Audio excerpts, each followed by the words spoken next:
ಒಂದು ಪ್ರಜಾಪ್ರಭುತ್ವದಲ್ಲಿ, ಆರೋಗ್ಯವಂತ ಪ್ರಜಾಪ್ರಭುತ್ವದಲ್ಲಿ ಆಡಳಿತ ನಡೆಸ್ತಾ ಇರುವ ಪಕ್ಷಕ್ಕೆ ಅದರದ್ದೇ ಆದ ಜವಾಬ್ದಾರಿ, ರೋಲ್ಸ್ ಆ್ಯಂಡ್ ರೆಸ್ಪಾನ್ಸಿಬಿಲಿಟೀಸ್ ಇರುತ್ತೆ. ಹಾಗೆ ವಿರೋಧ ಪಕ್ಷಕ್ಕೂ ಅದರದ್ದೇ ಆದ ಜವಾಬ್ದಾರಿ, ರೋಲ್ಸ್ ಆ್ಯಂಡ್ ರೆಸ್ಪಾನ್ಸಿಬಿಲಿಟೀಸ್ ಇರುತ್ತೆ. ನೋಡಿ, ಕರ್ನಾಟಕದ ದೃಷ್ಟಿಕೋನದಲ್ಲಿ ಒಂದು ಆಡಳಿತಾತ್ಮಕವಾಗಿ ನೋಡೋಣ. ರಾಜ್ಯದಲ್ಲಿ ಬರಗಾಲ ಇದೆ, ಟನೆಲ್ ರೋಡ್ ಮಾಡ್ತೀವಿ, ಅದು ಮಾಡ್ತೀವಿ, ಇದು ಮಾಡ್ತೀವಿ ಅಂತ ಸರ್ಕಾರ ಹೊರಟಿದೆ.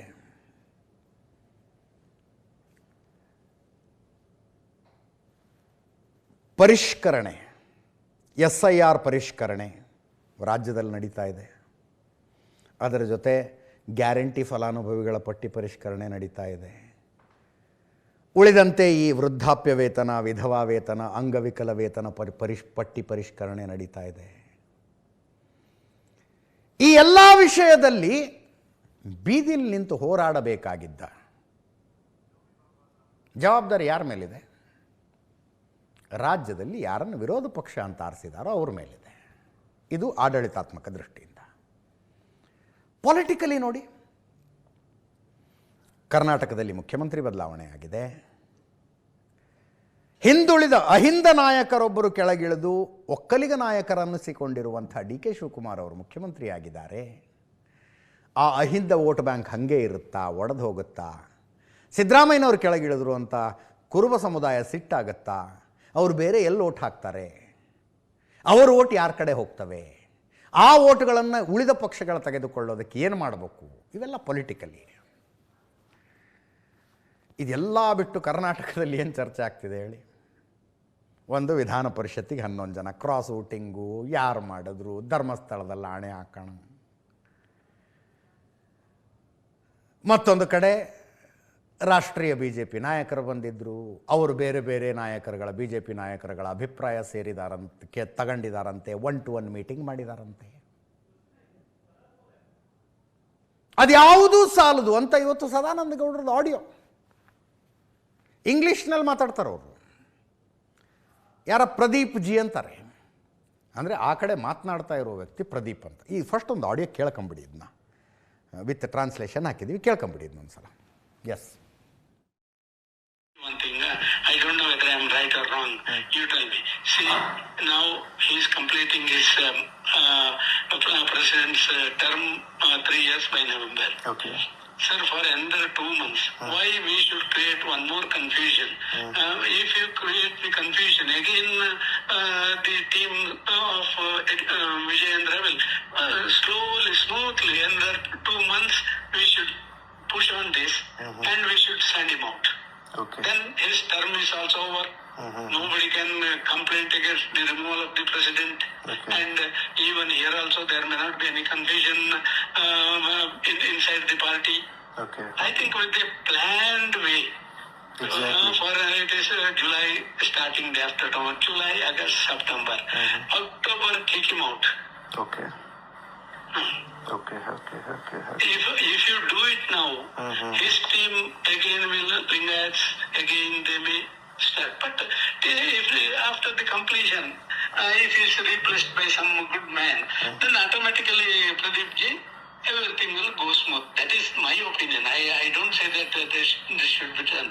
If there is any better options, certainly I do go along with the party.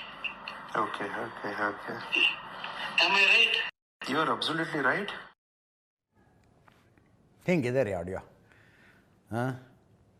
ಇದರಲ್ಲಿ ಒಂದಷ್ಟು ಟೆಕ್ನಿಕಲ್ ಹೇಳ್ಬಿಡ್ತೀನಿ. ಆಡಿಯೋ ಕೇಳಿಸ್ಕೊಂಡ್ರೆ ನಿಮ್ಗೇನು ಅನ್ನಿಸ್ತು? ಮೊಬೈಲ್ನಲ್ಲಿ ರೆಕಾರ್ಡ್ ಆಗಿರೋ ಆಡಿಯೋ ಅಲ್ಲ ಇದು. ಮೊಬೈಲ್ನಲ್ಲಿ ರೆಕಾರ್ಡಿಂಗ್ ಬಟನ್ ಆನ್ ಮಾಡಿರುವಂಥ ಆಡಿಯೋ ಅಲ್ಲ. ಒಬ್ಬ ವ್ಯಕ್ತಿ ಫೋನ್ನಲ್ಲಿ ಮಾತಾಡ್ತಾ ಇರುವಾಗ ಅದರ ಧ್ವನಿ ಹೆಂಗೆ ಕೇಳಿಸುತ್ತೆ, ಎದರ ಬದರ ಮಾತಾಡ್ತಿರುವಾಗ ಧ್ವನಿ ಹೆಂಗೆ ಕೇಳಿಸುತ್ತೆ ಅನ್ನೋದರ ಡಿಫ್ರೆನ್ಸ್ ನಿಮಗೆ ಗೊತ್ತಾಗುತ್ತೆ. ಇದರಲ್ಲಿ ಸದಾನಂದ ಗೌಡರ ಧ್ವನಿ ಫೋನ್ ಮೂಲಕ ಬರ್ತಾ ಇದೆ. ಅದು ಯಾರೋ ಪ್ರದೀಪ್ ಜಿ ಅಂತಿದೆಯಲ್ಲ, ಆ ಧ್ವನಿ ನೇರ ರೆಕಾರ್ಡ್ ಆಗ್ತಾ ಇರುವಂಥದ್ದು ಟೆಕ್ನಿಕಲ್ ಪಾಯಿಂಟು. ಫೋನ್ ಟ್ಯಾಪ್ ಮಾಡಿದರೆ ಎರಡೂ ಧ್ವನಿಗಳು ಫೋನ್ನಲ್ಲೇ ಕೇಳಿಸ್ತಾ ಇರ್ತವೆ. ಫೋನ್ನಲ್ಲಿ ಕೇಳಿಸ್ತಾ ಇರ್ತವೆ ಎರಡೂ ಧ್ವನಿಗಳು. ನಿಮ್ಗೆ ಇನ್ನೂ ಉದಾಹರಣೆ ಕೊಟ್ಟು ಹೇಳ್ಬೇಕಂದ್ರೆ ಜಮೀರ್ ಅಹಮದ್ ಖಾನರದ್ದು ಎನ್ನಲಾದ ಆಡಿಯೋನೇ ನೋಡೋದು ನಾವು ಇತ್ತೀಚೆಗೆ. ಇದು ಹಂಗಲ್ಲ. ಇದು ಹೆಂಗಾಗಿದೆ ಅಂದರೆ, ಸದಾನಂದ ಗೌಡರು ಒಬ್ಬ ವ್ಯಕ್ತಿ ಜೊತೆಗೆ ಫೋನಲ್ಲಿ ಮಾತಾಡ್ತಾ ಇದ್ದಾರೆ. ಆ ವ್ಯಕ್ತಿ ತನ್ನ ಫೋನಿನ ಸ್ಪೀಕರ್ ಆನ್ ಮಾಡಿದ್ದಾರೆ. ಪಕ್ಕದಲ್ಲಿ ಇನ್ನೊಂದು ಫೋನ್ನಲ್ಲಿ ಆಡಿಯೋ ರೆಕಾರ್ಡಿಂಗ್ ಆನ್ ಆಗಿದೆ. ಹಂಗೆ ರೆಕಾರ್ಡ್ ಆಗಿರೋದು ಇದು. ನಂಬರ್ 1 ಟೆಕ್ನಿಕಲ್ ಪಾಯಿಂಟ್ ಅದಾಯಿತು. ಎರಡನೇದ್ದು, ಯಾರ ಹತ್ರ ಮಾತಾಡ್ತಿದ್ರು? ನಾನು ಇದನ್ನು ಸದಾನಂದ ಗೌಡರದ್ದೇ ಧ್ವನಿ ಅನ್ಕೊಂಡು ಹೇಳ್ತಾ ಇದ್ದೀನಿ. ಅನ್ಕೊಂಡು ಅಂದರೆ 2 ಪಾಸಿಬಿಲಿಟಿಗಳಿದಾವಪ್ಪ. ಸದಾನಂದ ಗೌಡರು ನನ್ನ ಧ್ವನಿ ಅಲ್ಲ ಅಂತಾರೆ. ಇನ್ನೊಂದು ಪಾಸಿಬಿಲಿಟಿ ಅವ್ರದ್ದೇ ಧ್ವನಿ ಆಗಿರೋದು. ಅವ್ರದ್ದೇ ಧ್ವನಿ ಆಗಿರೋ ಪಾಸಿಬಿಲಿಟಿನೇ ಇಟ್ಕೊಂಡು ಹೇಳೋದಾದರೆ ಯಾರಿದು? ಪ್ರದೀಪ್ ಜಿ.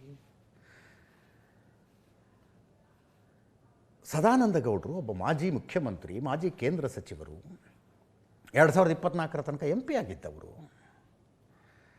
ಅವರಿಗೆ ರಾಜ್ಯದ BJPಯ ವಿದ್ಯಮಾನಗಳ ಬಗ್ಗೆ ತಮ್ಮ ಅಭಿಪ್ರಾಯವನ್ನು ವ್ಯಕ್ತಪಡಿಸಬೇಕು ಅಂದರೆ ರಾಷ್ಟ್ರೀಯ ಅಧ್ಯಕ್ಷರದ್ದೋ ಅಥವಾ ಸಂಘಟನೆಯಲ್ಲಿ ದೊಡ್ಡ ಸ್ಥಾನದಲ್ಲಿರುವವರದ್ದು ನೇರವಾಗಿ ಅಪಾಯಿಂಟ್ಮೆಂಟ್ ತಗೊಂಡು ಹೋಗಿ ಭೇಟಿ ಆಗೋದಕ್ಕೆ ಏನು ದೊಡ್ಡ ವಿಷಯ ಅಲ್ಲ. ಹೋಗಿ ಭೇಟಿಯಾಗಿ ಮಾತಾಡೋ, ಹಿಂಗೆ ಮಾಡಿ ಹಿಂಗೆ ಮಾಡಬೇಡಿ ಅಂತ ಹೇಳಬಹುದು. ಆಡಿಯೋ ಬಂದಾಗಿಂದನೂ ತಲೆ ಕೆಡಿಸ್ಕೊತಾ ಇರೋದು ನಾವು. ಯಾರೀ ಪ್ರದೀಪ್ ಜಿ ಅಂತ? ಎಲ್ಲಿದ್ದಾರೆ ಪ್ರದೀಪ್ ಅನ್ನುವಂಥವ್ರು? ಏನು ಅಮಿತ್ ಶಾ ಆಫೀಸ್ನಲ್ಲಿದ್ದಾರಾ? ಮೋದಿ ಆಫೀಸ್ನಲ್ಲಿದ್ದಾರಾ? JP ನಡ್ಡಾ ಆಫೀಸ್ನಲ್ಲಿದ್ದರಾ? ನಿತಿನ್ ನಬೀನ್ ಆಫೀಸ್ನಲ್ಲಿದ್ದಾರಾ? ತಲೆ ಕೆಡಿಸ್ಕೊತಾ ಇದ್ದೀವಿ ನಾವು. ನೋಡಿದ್ರೆ he looks like a fraud. ಇದುವರೆಗೂ ಬಂದಿರುವ ಮಾಹಿತಿಯ ಪ್ರಕಾರ ಆತ ಕರ್ನಾಟಕದವನು. ರಾಜಕೀಯದಲ್ಲಿ ಇಂಥವ್ರು ಭಾಳ ಜನ ಸಿಗ್ತಾರೆ, ಓಡಾಡ್ತಿರ್ತಾರೆ ಅವರು. ನನಗೆ ಮೋದಿ ಕ್ಲೋಸು, ಅಮಿತ್ ಶಾ ಕ್ಲೋಸು, ರಾಷ್ಟ್ರೀಯ ಅಧ್ಯಕ್ಷರು ಕ್ಲೋಸು. ಅಯ್ಯೋ, ನೆನ್ನೆ ರಾತ್ರಿ ಊಟ ಸೆಂಟ್ರಲ್ ಮಿನಿಸ್ಟರ್ ಜೊತೆಗೆ ಮಾಡಿದೆ. ಅವರ ಮೊಮ್ಮಗನ ಉಪನಯನಕ್ಕೆ ನನ್ನನ್ನು ಕರೆದಿದ್ರು, ನೀನು ಬರದೆ ಉಪನಯನನೇ ಮಾಡೋದಿಲ್ಲ ಅಂದಿದ್ರು, ಮೊನ್ನೆ ಅಲ್ಲಿ ಹೋಗಿದ್ದೆ. ಇಂಥವೇ ಮಾತಾಡ್ಕೊಂಡು ಓಡಾಡ್ತಿರುವಂಥದ್ದು ಒಂದು ಗುಂಪಿದೆ. ಅವರು ಕೆಲವ್ರ ಹತ್ರ ಟಿಕೆಟ್ ಕೊಡಿಸ್ತೀವಿ, ಅದು ಮಾಡ್ತೀವಿ, ಇದು ಮಾಡ್ತೀವಿ ಅಂತ ದುಡಿಸ್ಕೊತಾರೆ. ಈ ದುಡ್ಡು ಕೊಟ್ಟವ್ರಿಗೆ ಹೇಳಕ್ಕೂ ಬಾರ್ದು, ತಾಳಕ್ಕೂ ಬಾರ್ದು, ಮುಳುಗುಪಟ ಆಗುತ್ತದು. ಅಂಥವ್ರು ಇರ್ತಾರೆ. ಈ ಪ್ರದೀಪ್ ಅನ್ನುವ ವ್ಯಕ್ತಿನೂ ಹಾಗೆ ಅಂತ ಮಾಹಿತಿ. ಆ ಪ್ರದೀಪ್ ಅನ್ನುವ ವ್ಯಕ್ತಿ ಫೋನ್ ಮಾಡಿದ್ರೆ ಯಾರು ಇಂಥದ್ದು ಮಾತಾಡ್ತಾರ? ಈ ಮಾತು ನಾವು ಆಡ್ತೀವಪ್ಪ. ನಾವೊಂದೇನೋ ಮಾತು ಹೇಳ್ಬೇಕು ಯಾರ್ದೋ ಬಗ್ಗೆ. ನಮ್ಮ ಎದುರಿಗೆ ಕುಳಿತಿರುವ ವ್ಯಕ್ತಿ ಇದನ್ನು ತಗೊಂಡು ಹೋಗಿ ಅವ್ರಿಗೆ ಹೇಳ್ತಾನೆ ಅನ್ನೋದು ಖಚಿತ ಇರುತ್ತೆ. ಹೇಳಲಿ ಅಂತಲೇ ಮಾತಾಡ್ತೀವಿ ನಾವು, ಗೊತ್ತಾಗಲಿ, ರೀಚ್ ಆಗಲಿ ಅಂತ. ಈತನ ಎದುರಿಗೆ ಮಾತಾಡಿದ್ರೆ ಯಾವ ವ್ಯಕ್ತಿಯ ಬಗ್ಗೆ ಮಾತಾಡ್ತೀವೋ ಆ ವ್ಯಕ್ತಿಗೆ ತಿಳಿಯತ್ತಿದು, ಗೊತ್ತಾಗಲಿ ಅಂತ ಮಾತಾಡ್ತೀವಿ. ಇನ್ನು ಕೆಲವು ಸಲ ನನ್ನ ಎದುರಿಗೆ ಕುಳಿತಿರುವ ವ್ಯಕ್ತಿ ಇದನ್ನು ತಗೊಂಡೋಗಿ ಆತನಿಗೆ ಹೇಳಬಹುದಾ? ನಮ್ಮಲ್ಲೊಂದು ಸಂಶಯ ಇರುತ್ತೆ. ಆವಾಗ ಯಾವ ವಿಷಯ, ಯಾವ ಶಬ್ದ ಹೇಳಬೇಕು ಕರೆಕ್ಟಾಗಿ ಹೇಳಿ ಅಬ್ಸರ್ವ್ ಮಾಡ್ತಾ ಇರ್ತೀವಿ, ಅಲ್ಲಿ ತನಕ ರೀಚ್ ಆಯ್ತಾ ಅದು ಅಂತ. ಆವಾಗ ಈ ಮಧ್ಯದ ವ್ಯಕ್ತಿ ಸಸ್ಪಿಷಿಯಸ್ ಕ್ಯಾರೆಕ್ಟರು ಅಂತ ಅರ್ಥ. ಯಾರಿಗೆ ತಲುಪಬೇಕೋ ಅವರಿಗೆ ತಲುಪಿಸುವ ಉದ್ದೇಶ ಇಲ್ಲದೆ ಹೋದರೆ ಬಾಯಿಗೆ ಹೊಲಿಗೆ ಹಾಕೊಂಡು ಸುಮ್ಮನಿದ್ದು ಬಿಡ್ತೀವಿ. ಯಾವ ಮಾತುಗಳನ್ನು ಆಡಿರ್ತೀವೋ ಆ ಮಾತುಗಳನ್ನು ತಲುಪಿಸುವುದೇ ಉದ್ದೇಶ ಆಗಿರುತ್ತೆ. ಇಲ್ಲಿ ಹಂಗಿಲ್ಲ ಉದ್ದೇಶ. ಪೋಸ್ಟ್ ಮಾಡಿದ್ದು ಎಲ್ಲಿಗೋ, ಪೋಸ್ಟ್ ರೀಚ್ ಆಗಿದ್ದು ಎಲ್ಲಿಗೋ ಹಂಗಾಗ್ಬಿಟ್ಟಿದೆ. ಸದಾನಂದ ಗೌಡರು ನನ್ನ ಧ್ವನಿನೇ ಅಲ್ಲ ಅಂತ ಕ್ಲಾರಿಫಿಕೇಶನ್ ಕೊಟ್ಟರು. ವಿಜಯೇಂದ್ರರ ಬಣದವ್ರಿಗೆ ಸಿಟ್ಟು ಬಂದಿದೆ. Kick him out in October ಅಂದರೆ ಏನು ಅರ್ಥ ಇದು? ರೇಣುಕಾಚಾರ್ಯ ಅವರು ಮಾತಾಡಿದ್ರು, ಯಡಿಯೂರಪ್ಪನವರ ತ್ಯಾಗದಿಂದ ಸದಾನಂದ ಗೌಡರು ಮುಖ್ಯಮಂತ್ರಿ ಆಗಿದ್ದು ಅಂತ. ಕೇಳಿಸ್ಕೊಳ್ಳಿ ಸದಾನಂದ ಗೌಡರ ಸ್ಪಷ್ಟೀಕರಣ, ರೇಣುಕಾಚಾರ್ಯರ ಆಕ್ರೋಶ. ಇಶ್ಯೂ ಇರುವಂಥದ್ದೇನು, ಯಾವುದೋ ಒಂದು ಅಡಿಯೋ ಬಂದಿದೆ, ಇದು ನಂದಲ್ಲ, ಆದ ಕಾರಣ ಕಮೆಂಟ್ಸ್ ಮಾಡಲ್ಲ ಅಂತ ನಾನು ಹೇಳಿದ್ದೀನಿ. ಸುವರ್ಣ TV ಅವರು ನನಗೆ ಫೋನ್ ಮಾಡಿ ಕೇಳಿದರು, ಏನು ಸರ್ ಅಂತೇಳಿ. ನಾನು ಅವರಿಗೆ ಎಕ್ಸ್ಪ್ಲೈನ್ ಮಾಡಿದೆ, ಹೀಗೆ ನಾನು ಇದರ ಬಗ್ಗೆ ಯಾವುದೇ ಕಮೆಂಟ್ಸ್ ಮಾಡಲ್ಲ. ಆದರೆ ನಾನು ನಿಮ್ಮಲ್ಲಿ ವಿನಂತಿ ಮಾಡಿಕೊಳ್ತಾ ಇದ್ದೇನೆ, ದಯವಿಟ್ಟು ತುಂಬ ಸಂಗತಿಗಳನ್ನು ಇನ್ವೆಸ್ಟಿಗೇಟ್ ಮಾಡಿ ಸಮಾಜಕ್ಕೆ ಸತ್ಯ ಸಂಗತಿಗಳನ್ನು ಕೊಡುವಂಥದ್ದನ್ನು ಮಾಡ್ತೀರಿ, ಅದನ್ನು ನೀವು ಮಾಡಬೇಕು ಅಂತ ಹೇಳುವಂಥ ವಿನಂತಿಯನ್ನು ಮಾಡ್ಕೊಂಡಿದ್ದಾನೆ. ಅವರು ಒಪ್ಕೊಂಡಿದ್ದಾರೆ. ನನಗೆ ಖುಷಿ ಆಯಿತು ಅವ್ರ ಮೇಲೆ. ಇದರ ಬಗ್ಗೆ ಏನಾದರೂ ತನಿಖೆಗೆ ದೂರು ಕೊಡ್ತೀರಾ ಸರ್? ಪೊಲೀಸರಿಗೆ ದೂರು? ಯಾಕೆ ಸರ್ ಕೊಡಬೇಕು? ನಂದಲ್ಲ ದಿನ ನನಗೆ ಇದೇ ಕೆಲಸನಾ? ಇಲ್ಲದ್ರೆ ನಾನೊಬ್ಬ ಕಳ್ಳ ಆದರೆ ನಾನು ಬಾಗಿಲು ಹಾಕಿ ಸಾಯಂಕಾಲವರೆಗೆ ಇರ್ಬೋದು. ಇಲ್ಲ, ನಾನು ಇದರ ಬಗ್ಗೆ ಏನೂ ಮಾಡಲ್ಲ, ಏನೂ ಮಾಡೋಕ್ಕೆ ಹೋಗೋದಿಲ್ಲ, ಯಾರಲ್ಲಿ ಇದರ ಬಗ್ಗೆ ಮಾತಾಡೋದಿಲ್ಲ. ನನ್ನ ರಾಷ್ಟ್ರೀಯ ನಾಯಕರು ನನ್ನಲ್ಲಿ ಕೇಳಿದರೆ ಮಾತ್ರ ಉತ್ತರ ಕೊಡ್ತೇನೆ. ಇನ್ನು ಮುಂದೆ ಈ ರೀತಿ ವಿಜಯೇಂದ್ರ ಬಗ್ಗೆ ಹಗುರವಾಗಿ ಮಾತಾಡಿದ್ರೆ, ಅವ್ರು ಉಳಿಸೋಕ್ಕೆ ಷಡ್ಯಂತ್ರ ಮಾಡಿದ್ರೆ ನಾವು ಸಹಿಸಲ್ಲ. ವಿಜಯೇಂದ್ರವರು ಯಡಿಯೂರಪ್ಪನವ್ರ ಮಗ ಅಂತ ಮಾಡಿ ವಿಜಯೇಂದ್ರ ಮಾಡಿದ್ದು ಯಡಿಯೂರಪ್ಪನ, ರಾಜ್ಯದ ಅಧ್ಯಕ್ಷ ಮಾಡಿದ್ದು ಕೇಂದ್ರದ ನರೇಂದ್ರ ಮೋದಿ, ಅಮಿತ್ ಶಾ, ಅಂದಿನ ನಮ್ಮ ರಾಷ್ಟ್ರೀಯ ಅಧ್ಯಕ್ಷ JP ನಡ್ಡಾರವರು ಯಡಿಯೂರಪ್ಪನವರು ಭಾರತೀಯ ಜನತಾ ಪಾರ್ಟಿಯನ್ನು ಕಟ್ಟಿ ಬೆಳೆಸಿದರು.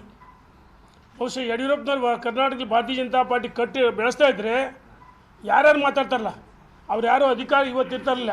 ಗಟ್ಟಿಯಾಗಿ ಹೇಳ್ತೀನಿ, ವಿಜೇಂದ್ರ ಯಾರು ಬದಲಾವಣೆ ಮಾಡ್ಬೇಕಂತ ಹೇಳ್ತಾರ ಒಳಸಂಚು ಬಹಿರಂಗವಾಗಿ ನಿಮಗೆ ತಾಕತ್ತಿದ್ರೆ ವಿಜೇಂದ್ರ ಬದಲಾವಣೆ ಮಾಡಿರಿ ಅಂತ ಹೇಳ್ಬಿಡ್ರಿ.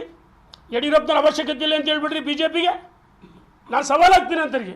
ಯಡಿಯೂರಪ್ಪನವರು ಕಟ್ಟಿದ ಪಾರ್ಟಿಯಲ್ಲಿ ಯಡಿಯೂರಪ್ಪನವರು ಅಧಿಕಾರ ಮುಖ್ಯಮಂತ್ರಿಯಾಗಿ ಇವರಿಗೆಲ್ಲ ತ್ಯಾಗ ಮಾಡಿದರು. ಯಡಿಯೂರಪ್ಪನವ್ರು ತ್ಯಾಗ ಮಾಡಿದ್ದಾನೆ, ಇವರೆಲ್ಲ ಮುಖ್ಯಮಂತ್ರಿ ಆಗ್ತಿದ್ರು, ಇವರೆಲ್ಲ ಕೆಲವರೆಲ್ಲ ಮಂತ್ರಿಗಳು ಆಗ್ತಿದ್ರ. ಇದಕ್ಕೆ ಯಡಿಯೂರಪ್ಪನವರೇ ಕಾರಣ.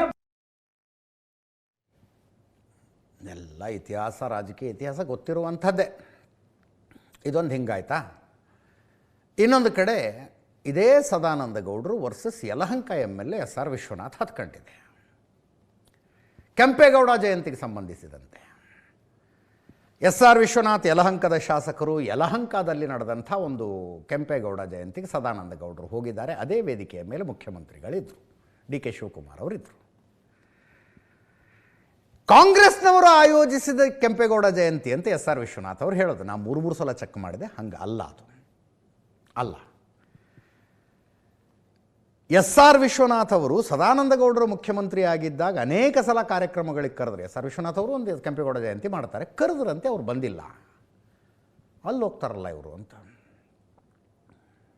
ಆ್ಯಕ್ಚುಲಿ ಇದು SR Vishwanath versus Sadananda Gowda direct fight ಅಲ್ಲ. ಇದು ಇಲ್ಲಿ ಡಾಕ್ಟರ್ ಸುಧಾಕರ್ ಅವರ ನೆರಳು ಬಂದು ಹೋಗುತ್ತೆ.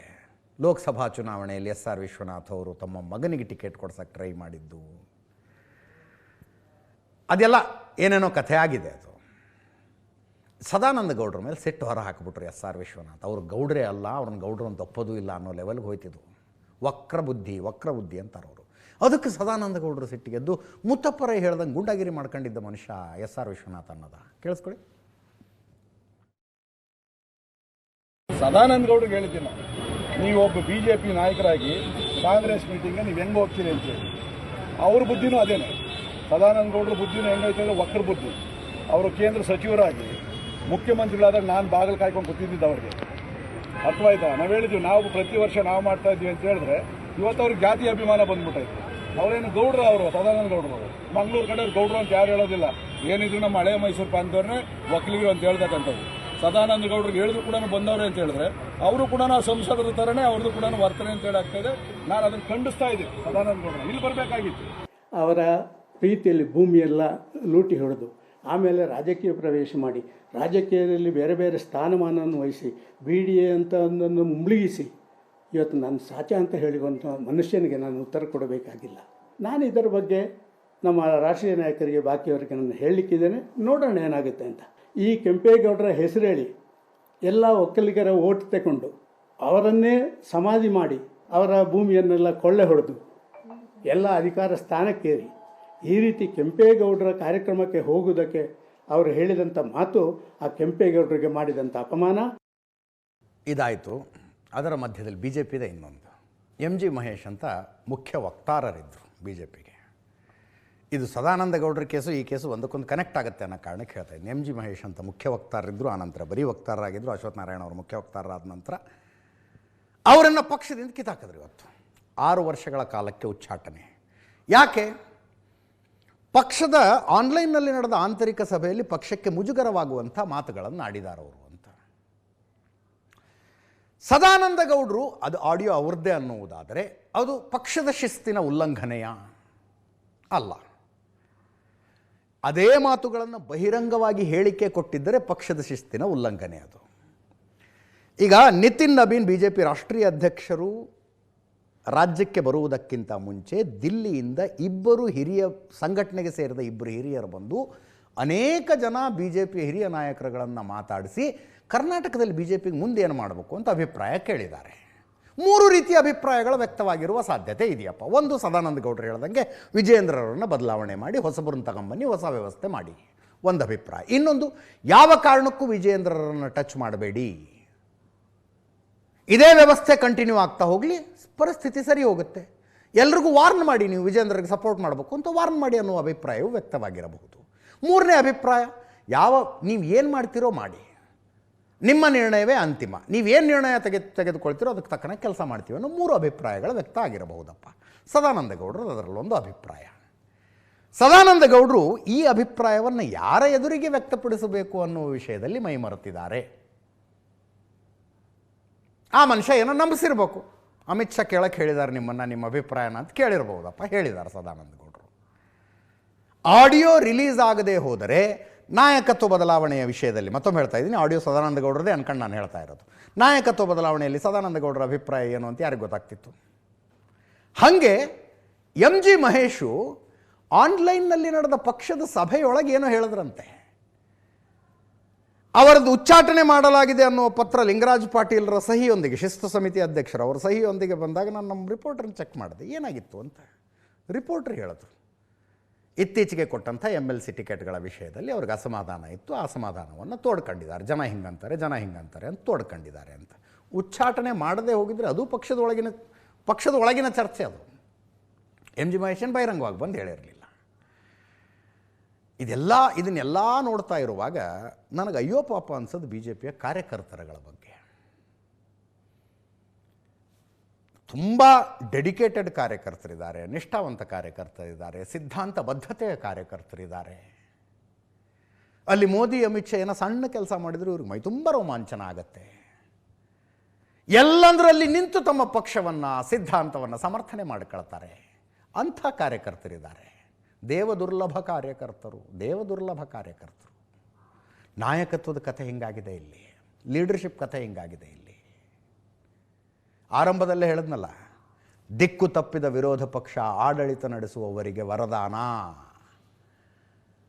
ಅಲ್ಲಿ ಸೆಂಟ್ರಲ್ನಲ್ಲಿ ವಿರೋಧ ಪಕ್ಷಗಳ ದಿಕ್ಕು ತಪ್ಪಿದ್ದಾವೆ, ಆಡಳಿತ ನಡೆಸುವವರಿಗೆ ವರದಾನ. ರಾಜ್ಯದಲ್ಲಿ ವಿರೋಧ ಪಕ್ಷಗಳ ದಿಕ್ಕು ತಪ್ಪಿದ್ದಾವೆ, ಆಡಳಿತ ನಡೆಸುವವರಿಗೆ ವರದಾನ. ಎಷ್ಟೆಲ್ಲ ವಿಷಯಗಳಿದೆ ರೀ ಮಾತಾಡೋದಕ್ಕೆ, ಎಷ್ಟೆಲ್ಲ ವಿಷಯಗಳಿದೆ ಹೋರಾಟ ಮಾಡೋದಕ್ಕೆ.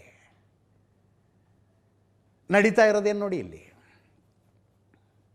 ಇದನ್ನು ಮತದಾರರ ಹಣೆ ಬರ ಅನ್ಕೋಬೇಕಷ್ಟೆ. ಮತದಾರನಿಗಿರುವ ಅಸಮಾಧಾನ, ಆಕ್ರೋಶ, ಸಿಟ್ಟು, ಅಭಿಪ್ರಾಯ ವಿಧಾನಸೌಧಕ್ಕೆ ತಲುಪೋದು ವಿರೋಧ ಪಕ್ಷದ ಮೂಲಕ. ಇಲ್ಲಿ ಇವರ ಅಸಮಾಧಾನಗಳೇ ಹಾಸಿ ಹೊತ್ಕೊಂಡು ಮಲ್ಕೊಳ್ಳೋಷ್ಟಾಗಿದ್ದಾವೆ ಇಲ್ಲಿ ನೋಡಿ. ಕರ್ನಾಟಕ ದುರಂತಕ್ಕೆ ಅಣ್ಣಾಮಲೈ ತಮಿಳುನಾಡಿನಲ್ಲಿ ಮಾಡಿದಂಥ ಒಂದು ಎಕ್ಸ್ಪೆರಿಮೆಂಟು ಕೂಡ ಇಲ್ಲಿ ಮಾಡೋದಿಲ್ಲ. ಅಂದರೆ ಇಲ್ಲ, ಆ ಒಂದು ನಾಯಕತ್ವ ಇಲ್ಲ ಅಂತ ಅನ್ಕೊಳ್ಳಿ. ಅಲ್ಲಿ ಎರಡೂ ಪ್ರಮುಖ ಪಕ್ಷಗಳಿಂದ ಜನ ಬೇಸತ್ತಿದ್ರು. ವಿಜಯ್ ಬಂದು ಏನೋ ಒಂದು ಹೊಸದಾರು ಮಾಡಿದ್ರಪ್ಪ, ಹೋಗಲಿ. ಸುಮ್ಮನೆ ಕಾರ್ಯಕರ್ತರಿಗೊಂದು 6 ತಿಂಗಳು ರಜಾ ಕೊಟ್ಟು ರಜಾ ಅಂದರೆ ಅವ್ರಿಗೆ ನೌಕರಿಲಿಲ್ಲ, ಬಟ್ ಸುಮ್ಮನೆ ಇದ್ಬಿಡ್ರಪ್ಪ, ನಮ್ಮ ಪಕ್ಷದಲ್ಲಿ ಏನಾಗ್ತಿದೆ ಏನೋ ತಲೆ ಕೆಡಿಸ್ಕೋಬೇಡಿ ನೀವು, ನಾವು ಹೆಂಗೋ ಸರಿ ಮಾಡ್ಕೊಂಡು ಬರ್ತೀವಿ ಅಂತಾರು ಹೇಳಬೇಕು. ಇವರು ಒಂದು 6 ತಿಂಗಳು ಸರಿ ಹೋದರೆ ಬರ್ತಾರೆ ಕಾರ್ಯಕರ್ತರು ವಾಪಸ್. ಇಲ್ಲದೆ ಹೋದರೆ ಅವರೇನು ಇನ್ನೊಂದು ಪಕ್ಷ ಧ್ವಜ ಹಿಡಿಯುವಂಥ ಕಾರ್ಯಕರ್ತರಲ್ಲ ನಿಮ್ಮವರು. ತಮ್ಮ ಪಾಡಿಗೆ ತಾವು ಮನೇಲಿ ಇರ್ತಾರಷ್ಟೇ. ತಮ್ಮ ದುಡಿಮೆ, ತಮ್ಮ ಫ್ಯಾಮಿಲಿ, ತಮ್ಮ ಹೆಂಡತಿ ಮಕ್ಕಳು ನೋಡ್ಕೊಂಡಾರು ಇರ್ತಾರೆ ಪಾಪ. ಕೆಲವೊಂದು ಸಲ ಇದನ್ನು ಹೆಂಗೆ ತಗೋತಿರೋ ಗೊತ್ತಿಲ್ಲ, ಪ್ರಜಾಪ್ರಭುತ್ವಕ್ಕೆ ನಾವಿನ್ನೂ ಡಿಸರ್ವೇ ಆಗ್ತಿರ್ಲಿಲ್ವೇನೋ ಅನ್ನಿಸ್ಬಿಡುತ್ತೆ. ಬ್ರೇಕ್ಗಿಂತ ಮುಂಚೆ ಸುದ್ದಿ ನೋಡಿದ್ರಿ BJP ಒಳಗೆ ಏನೇನಾಗ್ತಿದೆ ಅಂತ. ಒಟ್ಟಾರೆ ರಾಜಕಾರಣದ ನೋಡಿ, ಈಗ ಬಿಡದಿ ಟೌನ್ಶಿಪ್ಪು BJP ಹೋರಾಟಕ್ಕೆ ಎತ್ತಿಕೊಳ್ಳಬಹುದಾಗಿದ್ದ ಮತ್ತೊಂದು ವಿಷಯ. ಇರಲಿ, JDSನವರು ಹೋರಾಟಕ್ಕೆ ಇಳಿದಿದ್ದಾರೆ. ಅದರ ವಿರುದ್ಧ ಕುಮಾರಸ್ವಾಮಿ ಅವರು ಸ್ವತಃ ವೇದಿಕೆಯ ಮೇಲೆ ನಿಂತ್ಕೊಂಡು ವಿರೋಧಿಸ್ತಾ ಇದ್ದಾರೆ. ನಮ್ಮ ಚಿಕ್ಕಬಳ್ಳಾಪುರದ ಶಾಸಕ ಪ್ರದೀಪ್ ಈಶ್ವರ್ ಅವರಿಗೆ ಈ ವಿಷಯದಲ್ಲಿ JDSಸು ಕುಮಾರಸ್ವಾಮಿ ಅವರ ಕಾಲೆಳಿಬೇಕು ಅಂತ ಅನ್ನಿಸ್ತು. ಪ್ರದೀಪ್ ಈಶ್ವರು ಕುಮಾರಸ್ವಾಮಿಯವರ ವಿರುದ್ಧ ಒಂದು ವಾಗ್ದಾಳಿ ನಡೆಸಿದ್ರು. ಅದರಲ್ಲಿ ಕುಮಾರಸ್ವಾಮಿಯವರಿಗೆ 106 ಎಕರೆ ಜಮೀನಿದೆ ಅನ್ನೋದರಿಂದ ಹಿಡಿದು 62 ಕಾಸ್ಟ್ಲಿ ವಾಚ್ಗಳಿದ್ದಾವೆ ಅನ್ನೋ ತನಕ ಬಂತು ಮಾತು. ಕುಮಾರಸ್ವಾಮಿಯವರು ತಮ್ಮ ವಾಚನ್ನು ತೋರಿಸಿದ್ರು ಪತ್ರಕರ್ತರು ಕೇಳಿದ ಪ್ರಶ್ನೆಗಳಿಗೆ. ಅಂಬೇಡ್ಕರ್ ಫೋಟೋ ಇರುವಂಥ ಸಾಮಾನ್ಯವಾದ ವಾಚಪ್ಪ ಇದು, ನನ್ನ ಹತ್ರ ಇದ್ದರೆ SIT ಕಳಿಸಿ, ನಿಮ್ಮ ಹತ್ರ SIT ಇದೆಯಲ್ಲ ತಗೊಂಡು ಹೋಗ್ಬೇಕು, ಬಂದು ತಗೊಂಡು ಹೋಗೋಕ್ಕೆ ಹೇಳಿ ಅಂತ. ಪ್ರದೀಪ್ ಈಶ್ವರು ಇನ್ನೊಂದು ಹಂತಕ್ಕೆ ಹೋಗ್ಬಿಟ್ರು. ನನ್ನ ಕೌಂಟರ್ ಅಂದರೆ ಅವ್ರದ್ದು ಸ್ಟೈಲ್ ಇದೆಯಲ್ಲ, ಅದು ತೆಲುಗು ಸಿನಿಮಾದ ಸ್ಟೈಲು, ಆ ಹಂತಕ್ಕೆ ಹೋಗ್ಬಿಟ್ರು ಅವರು. ನನ್ನ ಕೌಂಟರ್ಗಳಿಗೆ ನೀವು ತಡೆಯಲ್ಲ.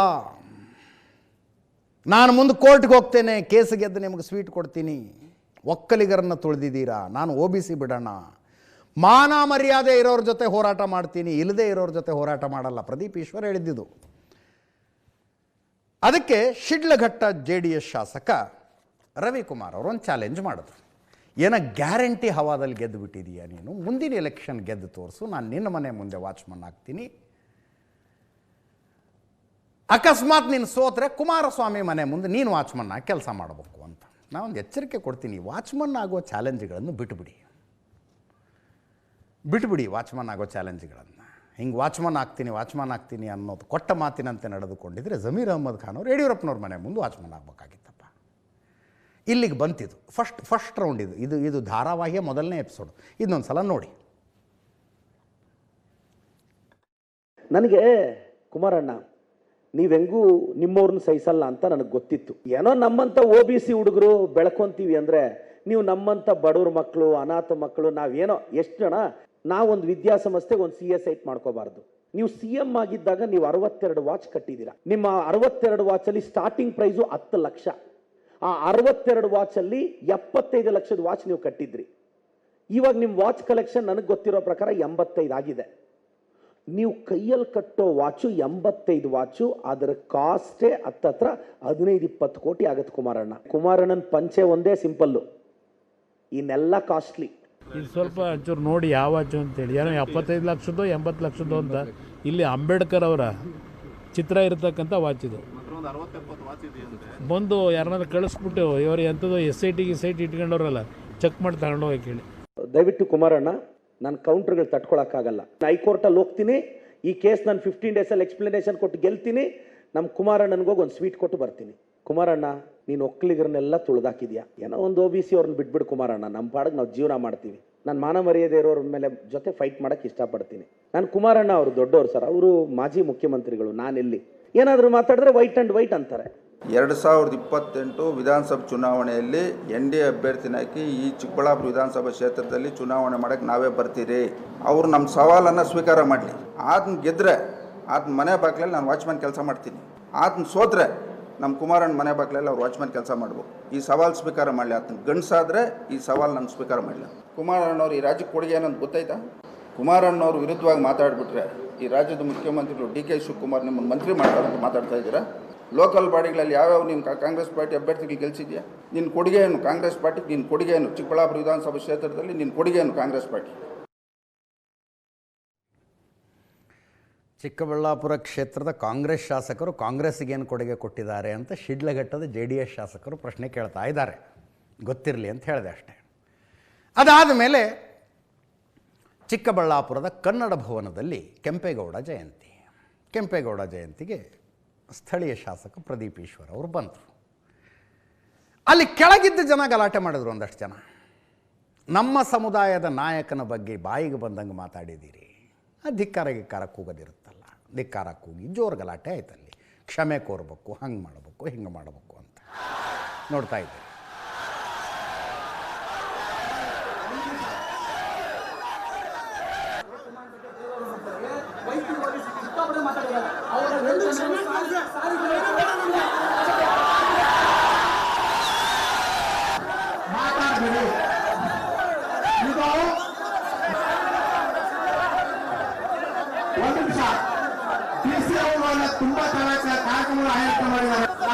ಅಲ್ಲಿ ಬಂದಿದ್ದ ಸ್ವಾಮೀಜಿ ಹಂಗು ಹಿಂಗು ಜನರನ್ನು ಸಮಾಧಾನ ಮಾಡಿದ್ರು. ಹೆಂಗೋ ಒಂದು ಕಾರ್ಯಕ್ರಮ ಆಯ್ತಿದು.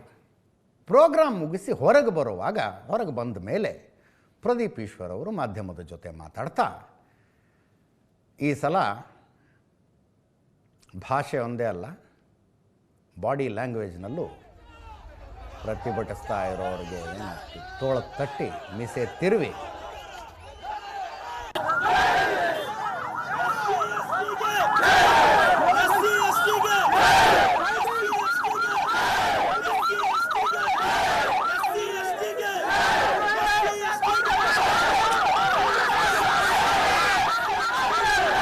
ನೋಡಿ, SC STಗೆ ಜೈ ಅಂತೆ. First of all Pradeep Eshwar Kumaraswamy ಅವರ ಮೇಲೆ ಪರಸ್ಪರರ ವಾಗ್ದಾಳಿ ನಡೀತಾ ಇದ್ದಾಗ ಒಕ್ಕಲಿಗ ಜಾತಿ ಆದರೂ ಯಾಕೆ ಬಂತು ಅನ್ನೋದು ನನ್ನ ಮೂಲಭೂತ ಪ್ರಶ್ನೆ. ಪ್ರದೀಪ್ ಈಶ್ವರ್ ಅವರು SC/ST ಜೈ ಅಂದರು. ಆಮೇಲೆ ಹೇಳಿಕೆಯಲ್ಲಿ ಶೋಷಿತ ಇದರಲ್ಲಿ ಚಪ್ಪಲಿ ಎಸೆದ್ಬಿಟ್ರು ಪ್ರದೀಪ್ ಈಶ್ವರ್ ಮೇಲೆ. ನೋಡ್ತಾ ಇದ್ದೀರಿ, ಚಪ್ಪಲಿ ಎಸೆತ. ಹಿಂಗಾದ ತಕ್ಷಣ ಜಾತಿ ಬಂದುಬಿಡುತ್ತೆ. ಪ್ರದೀಪ್ ಈಶ್ವರ್ ಅವರು ನಾನು ಶೋಷಿತ ಸಮುದಾಯದವನು ಅಂದರು. ಕೇಳಿಸ್ಕೊಳ್ಳಿ ಅದನ್ನ. कुमारण्णा खबरदार, कुछ भी नहीं कर सकता है आप, कुछ भी. ನಿನ್ ಚೇಲಗಳಿಗೆಲ್ಲ ಎದುರೋನಲ್ಲ ನಾನು. ತಾಕತ್ತಿದ್ರೆ ಬಾ, ರವಿಕುಮಾರ್ ಕೈಲಿ ಚಾಲೆಂಜ್ ಮಾಡಿಸೋದಲ್ಲ. ನಿನಗೆ ತಾಕತ್ತಿದ್ರೆ ನೀನ್ ಬಂದು ನಿಂತ್ಕೋಬೇಕು ಚಿಕ್ಕಬಳ್ಳಾಪುರದಲ್ಲಿ. ಬಾ, ನೋಡೇ ಬಿಡೋಣ ನೀನನ್ನ. ನೀವೊಬ್ಬ ಶೋಷಿತ ಹುಡುಗನ ಅವಮಾನ ಮಾಡಿದ್ದು, ಒಬ್ಬ OBC ಹುಡುಗನ ಅವಮಾನ ಮಾಡಿದ್ದು. Kumaranna against OBC, JDS against OBC. ನಾನು ರಾಜ್ಯದ ನನ್ನ ಕಾರ್ಯಕರ್ತರಿಗೆ ಹೇಳಲಿಕ್ಕೆ ಬಯಸ್ತೇನೆ, ಪ್ರಚೋದನಾಕಾರಿ ಹೇಳಿಕೆಗಳಿಗೆ ಉದ್ರೇಕಕ್ಕೆ ಒಳಗಾಗಬೇಡಿ. ಇದು ಒಂದು ಗುಂಪೇ ಇದೆ, ಉದ್ರೇಕಕ್ಕೆ ಒಳಪಡಿಸಿ ಅವರ ರಾಜಕೀಯ ಬೆಳೆ ಬೇಯಿಸ್ಕೋಬೇಕು ಅಂತ ಇದೆ. ಅದರಿಂದ ನನ್ನ ಕಾರ್ಯಕರ್ತರಿಗೆ ನಮ್ಮ ನಾಡಿನ ಸಂಸ್ಕೃತಿ, ಒಂದೊಂದು ಬಾರಿ ಈ ಥರ ಪ್ರಚೋದನಕಾರಿ ಘಟನೆಗಳಿಂದ ನೀವೇನು ಉದ್ರೇಕಕ್ಕೆ ಒಳಗಾಗ್ತೀರಿ, ಅದು ನಮ್ಮ ಸಂಸ್ಕೃತಿ ಅಲ್ಲ. ಚಪ್ಪಲಿ ತೂರ್ತಕ್ಕಂಥದ್ದು, ಯಾವುದೇ ರೀತಿಯಲ್ಲಿ ಧಿಕ್ಕಾರಕ್ಕೆ ಹೋಗೋದು ಬೇಕಿಲ್ಲ. ಆ ಶಾಸಕರ ನಡವಳಿಕೆ ಬಗ್ಗೆ ಮಾತು ಅವ್ರು ಆಡಿದ್ದು ಅವ್ರು ನೋಡಿದಾಗ ಒಂದು ನಿಮಿಷ ಅವರ ನಡವಳಿಕೆ ನೋಡಿದಾಗ ಪ್ರಚೋದನಾಕಾರಿಯಾದಂಥ ಹೇಳಿಕೆಗಳು ಕೊಟ್ಟು ಈ ರೀತಿ ಪ್ರಚೋದನೆಯನ್ನು ಮಾಡಿ ಉದ್ದೇಶಪೂರ್ವಕವಾಗಿ ಒಳಗಡೆ ಹಾಕ್ಸಿರ್ತಕ್ಕಂಥ ಆ ವ್ಯಕ್ತಿನ ಇಲ್ಲಿವರೆಗೂ ಕೂಡ ಯಾರೂ ಕೂಡ ಪ್ರಶ್ನೆ ಮಾಡ್ತಾ ಇಲ್ಲ. FIR ಯಾರ ಮೇಲೆ ದಾಖಲಾಗಬೇಕು ಅಂತಕ್ಕಂಥದ್ದು ಬಹುಶಃ ನಿಮಗೂ ಗೊತ್ತಿದೆ, ನಮಗೂ ಗೊತ್ತಿದೆ. ಆದರೆ ಇವತ್ತು ಸರ್ಕಾರ ಅವ್ರ ಮೇಲೆ FIR ದಾಖಲಾಗಬೇಕು ಅಂತ ಹೇಳ್ತೀರಾ? ಈಗ ಪ್ರಚೋದನೆ ಮಾಡಿದಂಥವ್ರು ಅವರು. ನಾನು ಇಲ್ಲಿ ಯಾವ ವ್ಯಕ್ತಿ ಬಗ್ಗೆನೂ ಮಾತಾಡೋದಕ್ಕೆ ಇಷ್ಟಪಡೋದಿಲ್ಲ. ನಾ ಮಾತಾಡಲ್ಲ, ಯಾವ ಕಾರಣಕ್ಕೂ ಮಾತಾಡಲ್ಲ. ಮಾತನಾಡ್ತಕ್ಕಂಥವ್ರು ಮಾತನಾಡ್ತಾರೆ. ಪ್ರದೀಪ್ ಈಶ್ವರ್ ಅವರು ಹೇಳಿದ್ದು, ಶೋಷಿತ ಸಮುದಾಯದ ವ್ಯಕ್ತಿಯ ವಿರುದ್ಧ ಮಾತಾಡಿದ್ದೀರಿ, OBC ವಿರುದ್ಧ ಮಾತಾಡಿದ್ದೀರಿ, OBC versus JDS, OBC versus Kumaraswamy ಅಂತ ಏಕವಚನದಲ್ಲೇ ವಾಗ್ದಾಳಿ. ಆ ಪ್ರಶ್ನೆ ಕೇಳಿದಾಗ ಮುಖ್ಯಮಂತ್ರಿಗಳು ಎಲ್ಲೋ ಒಂದು ಕಡೆ ಹೇಳಿದ್ದಾರೆ, ನಾನು OBCನೇ ರೀ, ಲಿಂಗಾಯತರು OBCನೇ ಅಂತ. ಅಂದರೆ ಒಕ್ಕಲಿಗರು OBC, ಲಿಂಗಾಯತರು OBC ಅಂತ DK ಶಿವಕುಮಾರ್ ಅವರು ಎಲ್ಲ ಹೇಳಿರೋದೊಂದು ವೈರಲ್ ಆಗ್ತಾ ಇದೆ. ನೋಡಿ, ಪ್ರಜಾಪ್ರಭುತ್ವದ ದುರಂತ ಅಂತ ಯಾಕಂದೆ ಅಂದರೆ, ಜಾತಿಯನ್ನು ಶೀಲ್ಡ್ ರೀತಿಯಲ್ಲಿ ಬಳಸ್ಬೋದು. ಇದರಲ್ಲಿ ನಮ್ಮ ಮೇಲೆ ಏನೋ ಬೀಳ್ತಾ ಇದೆ ಅಂದರೆ ಶೀಲ್ಡ್ನಾಗ ಹಿಡ್ಕೊಂಬಿಡೋದಪ್ಪ ಜಾತಿಯನ್ನು. ಕೆಲವು ಸಲ ಸಂವಿಧಾನ ಹಂಗೆ ಶೀಲ್ಡ್ ರೀತಿಯಲ್ಲಿ ಕೆಲಸಕ್ಕೆ ಬರುತ್ತೆ. ನೀವು ಹಂಗೆ ಜಾತಿ ಲೆಕ್ಕಾಚಾರ ಹಾಕೋದಕ್ಕೆ ಹೋದರೆ ಮೈಸೂರು ಮಹಾರಾಜರು OBC ರೀ. ಮೈಸೂರು ಮಹಾರಾಜರು OBC. ಶೋಷಿತ ಸಮುದಾಯ. ಅಲ್ಲೋಗಿ ಬೆಳಗಾವಿಯಲ್ಲಿ ಸತೀಶ್ ಜಾರಕಿಹೊಳಿ ST, ಜಾರಕಿಹೊಳಿ ಕುಟುಂಬ ST, ಪ್ರಿಯಾಂಕ್ ಖರ್ಗೆ SC.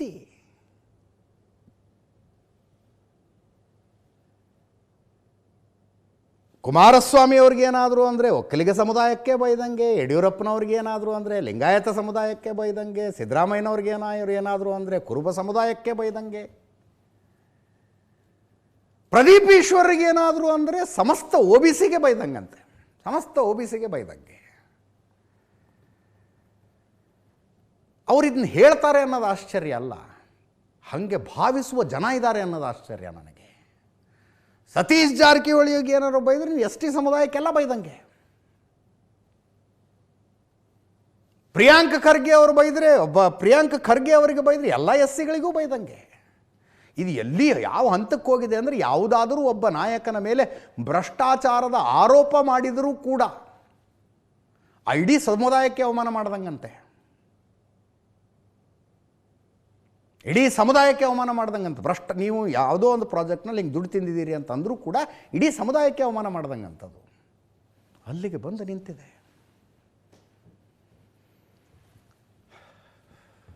ಆವತ್ತು ಈ ಮೆರವಣಿಗೆಯಲ್ಲಿ ಪ್ರದೀಪ್ ಈಶ್ವರ್ ಅವರ ಮೇಲೆ ಯಾರ ಚಪ್ಪಲಿನೋ ಬೂಟೋ ಎಸೆದ್ರಲ್ಲ ಅವರು ಸೇರಿದಂತೆ ಗಲಾಟೆ ಮಾಡಿದವ್ರ ವಿರುದ್ಧ ಒಂದು ಕೇಸ್ ಆಯಿತು.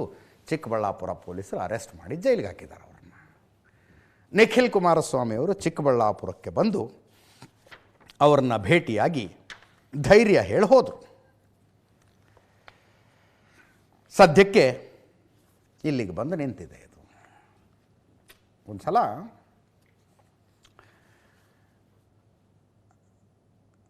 Criticism of democracy by Socrates ಅಂತ ನೀವು ಸರ್ಚ್ ಕೊಡಿ. ನಾನು ಸ್ವಲ್ಪ ಪುರ್ಸತ್ ಮಾಡ್ಕೊಂಡು ಅದನ್ನು ಕನ್ನಡದಲ್ಲಿ ಟ್ರಾನ್ಸ್ಲೇಟ್ ಮಾಡಿ ಹಾಕ್ತೀನಿ. ಸಾಕ್ರೆಟಿಸ್ ಆ ಕಾಲದಲ್ಲಿ ಡೆಮೋಕ್ರಸಿ ಯಾಕೆ ಒಳ್ಳೆಯದಲ್ಲ ಅಂತ ಹೇಳಿದ್ದು ಅಂತ. ನಾನು ಅದನ್ನು ಸಾರಾಸಗಟಾಗಿ ಒಪ್ಪಿಕೊಳ್ಳಬೇಕು ಅಂತ ಹೇಳ್ತಿಲ್ಲ. ಒಂದು ದೇಶದಲ್ಲಿ, ರಾಜ್ಯದಲ್ಲಿ ಡೆಮೋಕ್ರಸಿ ಸಕ್ಸಸ್ ಆಗಬೇಕು ಅಂದರೆ ತುಂಬ ಪ್ರಬುದ್ಧ ಜನ ಇರಬೇಕು, ಅಂದರೆ ಮತದಾರರು ಪ್ರಬುದ್ಧರಾಗಿರಬೇಕು. ಇಂಥದ್ದಕ್ಕೆಲ್ಲ ಕ್ಯಾರಿಡ್ ಅವೇ ಆಗಿ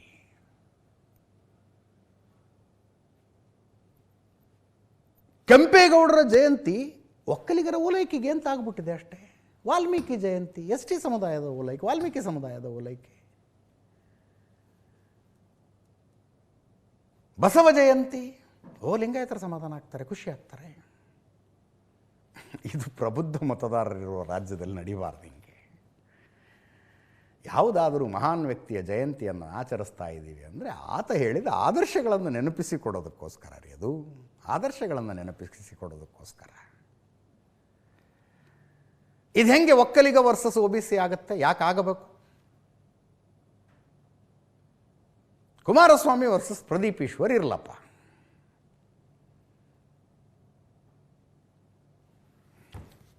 ಏನು ಮಾಡೋಕ್ಕಾಗಲ್ಲ, ನಡ್ಕೊಂಬಂದಿರೋದೇ ಹಾಗೆ. ಎಲ್ಲಿ ತನಕ ಮತದಾರನಿಗೆ ಬುದ್ಧಿ ಬರೋದಿಲ್ವೋ ಅಲ್ಲಿ ತನಕ ಎಲ್ಲ ಬೃಹನ್ನಾಟಕಗಳನ್ನು ನೋಡ್ಕೊಂಡಿರ್ಬೇಕಷ್ಟೆ, ನೋಡ್ಕೊಂಡಿರ್ಬೇಕು. ನನಗೆ ಬೇಜಾರು ಅನಿಸೋದು ಅದರ ಪಾತ್ರವಾಗಿರುವುದಕ್ಕೆ ಮತದಾರರು ತಯಾರಾಗಿಬಿಡ್ತಾರಲ್ಲ, ಆ ಬೃಹನ್ನಾಟಕದ ಪಾತ್ರವಾಗಿರೋದಕ್ಕೆ ಮತದಾರರು ತಯಾರಾಗಿಬಿಡ್ತಾರಲ್ಲ, ಅವ್ರನ್ನ ನೋಡಿದಾಗ ಬೇಜಾರಾಗದು ನನಗೆ. ನಿಲ್ಲಿಸಿಕೊಂಡು ನಾವು ಕೊಟ್ಟ ತೆರಿಗೆ ದುಡ್ಡಿನಲ್ಲಿ ನಮಗೆ ಏನೇನು ಮಾಡಿದ್ದೀರಿ, ಏನು ಮಾಡಬೇಕಾಗಿತ್ತು, ಏನು ಮಾಡಿಲ್ಲ, ಅಷ್ಟು ಬಿಟ್ಟು ಬೇರೆ ಏನು ಮಾತಾಡಬೇಡಿ ಇಲ್ಲಿ ಅಂತ ಅಂದಾಗ ಅವಾಗ ಡೆಮೋಕ್ರಸಿ ಸಕ್ಸಸ್ ಆಗುತ್ತೇನೋಪ್ಪ. ಮುಂದಿನ ಸುದ್ದಿಗೆ ಹೋಗೋಣ. ಮೊನ್ನೆ ಇದು ನಡೀತು, SM ಕೃಷ್ಣ ರಸ್ತೆಯ ಉದ್ಘಾಟನೆ, ಲೋಕಾರ್ಪಣೆ. 11 ಕಿಲೋಮೀಟರ್ ಉದ್ದದ ರಸ್ತೆ, 631 ಕೋಟಿ ರೂಪಾಯಿ ವೆಚ್ಚದಲ್ಲಿ ನಿರ್ಮಾಣ ಆಗಿದೆ ಇಲ್ಲಿ ಬೆಂಗಳೂರಿನಲ್ಲದು. BDAದವರು ಮಾಡಿರೋದು, ಟೋಲ್ ಇಲ್ಲ ಇದಕ್ಕೆ. ರಸ್ತೆ ಚೆನ್ನಾಗಿದೆ. ಈ ರಸ್ತೆಗೆ ದುಡ್ಡು ಸ್ಯಾಂಕ್ಷನ್ ಆಗಿದ್ದು ಸಿದ್ದರಾಮಯ್ಯನವರು ಮುಖ್ಯಮಂತ್ರಿ ಆಗಿದ್ದಾಗ. ಬಟ್ ಕಟೌಟ್ನಲ್ಲೆಲ್ಲೂ ಸಿದ್ದರಾಮಯ್ಯನವರು ಇಲ್ಲವೇ ಇಲ್ಲ. ಉಳಿದವರೆಲ್ಲರದ್ದು ಇತ್ತು, ಎತ್ತೆತ್ತರದ ಕಟೌಟ್ಗಳಿದ್ದು. Kharge, Rahul Gandhi, DK Shivakumar, NA Haris, ST Somashekar, Parameshwar, Krishna Byregowda ಎಲ್ಲರದ್ದು ಕಟೌಟ್ಗಳಿತ್ತು, ಸಿದ್ದರಾಮಯ್ಯನವ್ರದ್ದು ಇರಲಿಲ್ಲ. ತುಂಬ ಚರ್ಚೆ ಆಯ್ತು ಅದರದ್ದು. ಸಿದ್ದರಾಮಯ್ಯನವರ ಅವಧಿಯಲ್ಲಲ್ವಾ ಸ್ಯಾಂಕ್ಷನ್ ಆಗಿದ್ದು, ಅವ್ರದ್ದೇ ಕಟೌಟ್ ಇಲ್ಲದೆ ಉದ್ಘಾಟನೆ ಮಾಡ್ತಾ ಇದ್ದೀರಿ ಅಂತೆಲ್ಲ ಚರ್ಚೆ ಆಯಿತು. ಅದರ ಬಗ್ಗೆ ಕೇಳಿದ್ರೆ ಸತೀಶ್ ಜಾರಕಿಹೊಳಿ ಅವರು ಇದೆಲ್ಲ ಸಹಜ ಅನ್ನೋ ರೀತಿಯಲ್ಲಿ ಮಾತಾಡ್ಬಿಟ್ರು. ಇದೆಲ್ಲ ಸಹಜ. ರಾಜಕೀಯ ಅಂದರೆ ಟ್ರೇನ್ ಹತ್ಕೊಳ್ಳೋ ಕಲೆ. ಟ್ರೇನ್ ಬಂದು ನಿಂತ ಕರೆಕ್ಟಾಗಿ ಹತ್ಕೊಂಡ್ಬಿಡ್ಬೇಕು. ಬೆಂಗಳೂರಿನಲ್ಲಿ ಮಿಸ್ ಆಯ್ತಾ, ಇನ್ಯಾವುದೋ ಗಾಡಿ ಹಿಡ್ಕೊಂಡು ತುಮಕೂರು ತನಕ ಹೋಗಿ ಆದರೂ ಟ್ರೇನ್ ಹತ್ಕೋಬೇಕು ಅಂದರೆ ರಾಜಕೀಯದಲ್ಲಿ ಸಕ್ಸಸ್ಸು. ವೇದಿಕೆಯ ಮೇಲೆ ಎರಡು ಹೆಜ್ಜೆ ಹಿಂದೆ ಸರಿದು ನಿಂತ್ಕೊಂಡ್ಬಿಟ್ರೆ ಮುಗೀತು ನಿಮ್ಮ ಕತೆ. ಯಾವಾಗಲೂ ಮುಂದಿರಬೇಕು. ಸಿದ್ದರಾಮಯ್ಯನವರನ್ನು ಕಡೆಗಣಿಸಲಾಗ್ತಿದೆಯಾ ಅನ್ನೋ ಪ್ರಶ್ನೆಗೆ ಸತೀಶ್ ಜಾರಕಿಹೊಳಿ ಅವರು ಕೊಟ್ಟ ಉತ್ತರ ಇದು. ಇನ್ನೂ ಏನೇನೋ ಇದೆ ಇದರಲ್ಲಿ, ಕೇಳಿಸ್ಕೊಳ್ಳಿ. ಸೈಡ್ಲೈನ್ ಎಲ್ಲ ಪಕ್ಷದಲ್ಲಿ ಇರೋದೇ ಇದು. ಒಬ್ಬ ನಿಂದು ಹಾಕಿದೆ ರಾಜಕಾರಣಿ ಮುಂದೆ ಮಾಡೋದು, ಆ ಥರದ ಸಿದ್ಧಾಂತ ಅದು. ನಾವು ಕೂಡ ಅಟ್ಟೆ ಸ್ಪೀಡ್ ಓಡಬೇಕು ಅಂದರೆ ನಮಗೆ ಸಿಗುತ್ತೆ. ಟ್ರೈನ್ ಓಡಾಡ್ತಾರೆ, ಹಂಗೆಲ್ಲ ಓಡಾಡ್ತಿಬೇಕಿದು. ಇಲ್ಲೇ ಮನೆಯಲ್ಲಿ ಕೂತ್ರೆ ಹೋಗ್ತಾರೆ ಗಾಡಿ ಹತ್ತಿ, ನಾವು ಓಡಾಗಿ ಹತ್ತಬೇಕು. ಹಂಗೆ ಇದು. ನೀವು ನಾನು ಭಾಳ ಲೀಡರು ನಾನಂದ್ರೆ ರಾಜಕೀಯ ಕೇಳೋಲ್ಲ, ಹಂಗೆ ಬದಲಾವಣೆ ಆಗ್ತಾ ಹೋಗ್ತಿರ್ತೈತೆ. ಸೊ ನಾವು 20 ವರ್ಷದಲ್ಲಿ ನೋಡೋಂಥ ಲೀಡ್ರ್ ಇವತ್ತು ಯಾರೂ ಇಲ್ಲ. ಅವ್ರು ಓಡೋಗಿ ಹತ್ರ ಓಡೋಗಿ ಇನ್ನೂ ಇರ್ತಾರೆ, ಇಲ್ಲವ್ರು ಇಲ್ಲಲ್ಲ. ಹಂಗಿದ್ದು ರಾಜಕಾರಣಿ ಅಂದರೆ ಈಗ ನಾ ಲೀಡ್ರ್ ಆಗಬೇಕು, ನಾನೇ ಲೀಡ್ರ್ ಆಗಬೇಕು ಅನ್ನೋದು ಎಲ್ಲರಿಗೂ ಛಲ ಇದ್ದೇ ಇರ್ತೈತಿ. ನೀವು ಓಡಬೇಕು, ಓಡೋಗಿ ಹತ್ತಬೇಕು ಗಾಡಿ ಕಡೆಗೆ ಟ್ರೈನ್ ಇಲ್ಲಿ ಇಲ್ಲದ್ರೆ ತುಮಕೂರು ಗಾಡಿ ತೊಗೊಂಡು ಹೋಗ್ಬೇಕು ನಾವು. ಒಟ್ಟು ಹತ್ತಿ ಬೆಳಗ್ಗೆ ಇಳಿಬೇಕು ಅದಕ್ಕೆ. ಹಂಗೆ ರಾಜಕಾರಣಿ ಇದು. ಸೊ ನಾವೆಷ್ಟು ಪ್ರಯತ್ನ ಮಾಡ್ತೀವಿ ಅಷ್ಟು ಪಕ್ಷ ಜನ ನಮ್ಮ ಕಡೆ ಬರ್ತಾರೆ. ಇದು ರಾಜಕೀಯ ವ್ಯವಸ್ಥೆ. ಇದು BJPಯಲ್ಲೂ ಸೇಮ್ ಇದೆ, JDSನಲ್ಲೂ ಸೇಮ್ ಇದೆ, ನಮ್ಮಲ್ಲೂ ಸೇಮ್ ಇದೆ. ಓಡಬೇಕು, ಅವ್ರಿಗೆ ಕೇಳಿ ಓಡಬೇಕಂತ ನೀವು ಹೇಳ್ಬೇಕಲ್ಲ. ನಾವು ಹೇಳ್ತೀವಿ ಓಡಬೇಕಂತ, ಓಡಿದ್ರೆ ಸಿಗೋದು ಟ್ರೈನು. ಹಂಗೆ ರಾಜಕೀಯ ಅಂದರೆ ಇದು ಹಿಂಗೆ ಇರ್ಬೋದು. ಓಡಬೇಕು, ಓಡದೆ ಹೋದರೆ ಕೆಲಸ ಆಗೋದು. ಯಾರು ಫೈಟ್ ಮಾಡ್ತಾರೆ ಅವ್ರು ಉಳಿತಾರೆ, ಫೈಟ್ ಮಾಡೋಂಗಿಲ್ಲ. ಜನರು ಕೂಡ ಮರಿತಾರೆ. ಜನನೂ ನಾವು ಫ್ರಂಟ್ ಲೈನ್ ಬರ್ದಿಲ್ಲಂದರೆ ಜನನೂ ಕೂಡ ಹೊಸ ನಾಯಕನ ಆಯ್ಕೆ ಮಾಡ್ಕೋತಾರೆ. ಪಕ್ಷದಲ್ಲಿ ಸುಮಾರು 20 ವರ್ಷದಿಂದ ಇದ್ದಾರೆ, ಅವ್ರದ್ದು ಜವಾಬ್ದಾರಿ ಇದೆ, ಮಾಡ್ತಾರೆ. ಆದರೆ ಅವ್ರದ್ದೇ ಶಕ್ತಿ ಇದೆ, ಅವ್ರದ್ದೇ ಅಂತ ಫಾಲೋವರ್ಸ್ ಇದ್ದಾರೆ, ಅವರು ಕೂಡ ಪಕ್ಷದ ಬಗ್ಗೆ ಮಾಡ್ತಾರೆ, ಅವ್ರದ್ದೇ ಸ್ಟೈಲಲ್ಲಿ ಮಾಡ್ತಾರೆ. ಹಿಂಗೆ ಯಾಕೆ ಮಾಡ್ತಾರೆ, ನೀವು ಓಡದೆ ಮಾಡ್ತಾರೆ, ನಾವು ಕೂತೆ. ಇಬ್ಬರ ಮಧ್ಯೆ ಏನೋ ಒಂದು ಆಗಿದೆ ಅಂತೂ ನಿಜ, ಏನೋ ಒಂದು ಆಗಿದೆ. ಅದರ್ವೈಸ್ ಡಾಕ್ಟರ್ ಯತೀಂದ್ರ ಅವರು ಬೆಳಗಾವಿಗೆ ಹೋಗಿ ಸಿದ್ದರಾಮಯ್ಯನವರ ನಂತರ ಅಹಿಂದ ನಾಯಕತ್ವ ಸತೀಶ್ ಜಾರಕಿಹೊಳಿ ಅವರದ್ದು ಅನ್ನುವ ಲೆಕ್ಕಕ್ಕೆ ಮಾತಾಡಿದವರು ಅವರು. ರಾಜಕೀಯದಲ್ಲಿ ಮುಂದೆ ಯಾವತ್ತೂ ಗೊತ್ತಾಗತ್ತೆ ಏನಾಗಿತ್ತು ಅಂತ. ಸದ್ಯದ ಮಾಹಿತಿಯ ಪ್ರಕಾರ ಸತೀಶ್ ಜಾರಕಿಹೊಳಿ ಅವರಿಗೆ KPCC ಅಧ್ಯಕ್ಷ ಸ್ಥಾನ ಮತ್ತು ಮಂತ್ರಿಗಿರಿ ಒಟ್ಟೊಟ್ಟಿಗೆ ಬೇಕಾಗಿತ್ತು. ಹೈಕಮಾಂಡ್ನವ್ರು 2ರಲ್ಲಿ 1 ಚೂಸ್ ಮಾಡ್ಕೊಳ್ಳಿ ಅಂದರು. ಸಿದ್ದರಾಮಯ್ಯನವರು 2ನ್ನೂ ಸತೀಶ್ ಜಾರಕಿಹೊಳಿ ಅವರು ಕೊಡಬೇಕು ಅಂತ ಹಠ ಹಿಡಿದು ಕೊಡಿಸ್ತಾರೆ ಅನ್ನುವ ನಿರೀಕ್ಷೆ ಸತೀಶ್ ಜಾರಕಿಹೊಳಿ ಅವ್ರಿಗಿತ್ತಂತೆ. ಹಂಗೆ ಆಗಿಲ್ಲ, ಅದಕ್ಕೇನೋ ಮನಸ್ತಾಪ, ಬೇಜಾರು ಅಂತಾರೆ, ಗೊತ್ತಿಲ್ಲ. ಅಯೋಧ್ಯೆ ಹುಂಡಿ ಕಳ್ಳತನ ಪ್ರಕರಣ SIT ತನಿಖೆ ಭರ್ಜರಿಯಾಗಿ ನಡೀತಾ ಇದೆ. ಇಲ್ಲಿ ತನಕ 79,85,000 ರೂಪಾಯಿಗಳನ್ನು SIT ವಶಕ್ಕೆ ಪಡೆದಿದೆ.